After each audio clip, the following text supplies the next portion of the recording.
Social మీడియాలో వ్యక్తిత్వ హననానికి పాల్పడే వారిపై చర్యలు తీసుకోవాలని సీఎం చంద్రబాబు ఆదేశించారు. దీనిపై టాస్క్ ఫోర్స్ ఏర్పాటు చేయాలని పోలీసు ఉన్నతాధికారులకు సూచించారు. కేబినెట్ సమావేశంలో కీలక అంశాలపై చర్చించారు. నేతలను కించపరుస్తూ చేసే వీడియోలపై మంత్రులు తీవ్ర అభ్యంతరం తెలిపారు. వైసీపీ వాళ్లు రెచ్చగొడితే రెచ్చిపోవద్దని నేతలకు ముఖ్యమంత్రి సూచించారు. అభ్యంతరకర వ్యాఖ్యలు చేస్తే ఉపేక్షించవద్దని పోలీసు అధికారులను ఆదేశించారు. కులపరమైన అంశాలు, తప్పుడు సమాచారాన్ని సోషల్ మీడియాలో వేగంగా స్ప్రెడ్ చేస్తున్నారని సీఎం చంద్రబాబు అన్నారు. తమ స్వార్థ రాజకీయాలకు బ్లేడ్ బ్యాచ్, గంజాయి బ్యాచ్లను అడ్డుపెట్టుకుని కుట్రలకు పాల్పడుతున్నారని ఆరోపించారు. వీటిపై పూర్తి నియంత్రణ రావాలని చంద్రబాబు ఆదేశించారు.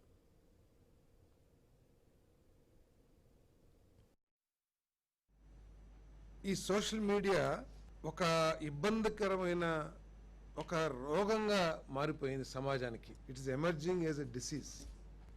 ఈ సోషల్ మీడియా మూలంగా ఎంతైతే ఉపయోగం ఉంటుందో అంతకంటే ఎక్కువగా కూడా నష్టం కలిగించే పరిస్థితుల్ని మనం చూస్తూ ఉన్నాం. గవర్నెన్స్ సిస్టమ్ని, మనుషుల ఆలోచన విధానాన్ని కూడా మార్చే విధంగా ఈ సోషల్ మీడియా ఈరోజు వెర్రితలలు వేస్తుందని చెప్పేసి కూడా ఈరోజు చర్చించడం జరిగిందని చెప్పేసి మనం చేస్తాను.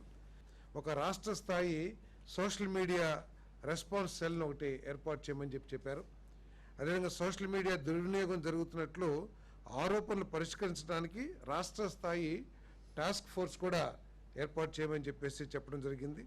సోషల్ మీడియాతో దుర్వినియోగం, విద్వేషం మరియు వ్యక్తిత్వ హననానికి వ్యాప్తి చేసే హ్యాండిల్స్ని గుర్తించడానికి ఆధునిక ఫోరెన్సిక్ టూల్స్ని సమకూర్చుకోవటానికి నిధులు కూడా ఏర్పాటు చేయమని చెప్పేసి కూడా ముఖ్యమంత్రి గారు ఆదేశాలు ఇవ్వడం జరిగింది.